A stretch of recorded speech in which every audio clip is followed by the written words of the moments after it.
దైవ సేవకుల మరణం దైవ దృష్టికి ఎంతో ప్రియమం. మరణం కాదది పయనం, పరదైసులో జీవం పదిలం.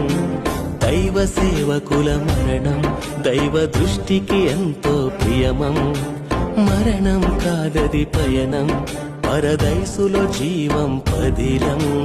అలసట ఎరుగని జీవనం దైవ సేవలో ఇల పయనం. కన్నీటి ప్రార్థన జీవితం ముళ్ళ బాటలో నడిచిన వైనం.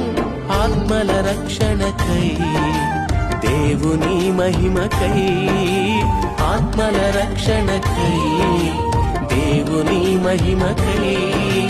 చింత ఎందుకు నేస్తమా, తిరిగి లేచుట తథ్యం సుమా. ప్రభువు లేచాడు నేస్తమా, పునరుత్థానమే సాక్ష్యం సుమా. క్రీస్తు పునరుత్థానమే సాక్ష్యం సుమా. దైవ సేవకుల మరణం దైవ దృష్టికి ఎంతో ప్రియమం. మరణం కాదది పయనం, పరదైసులో జీవం పదిలం.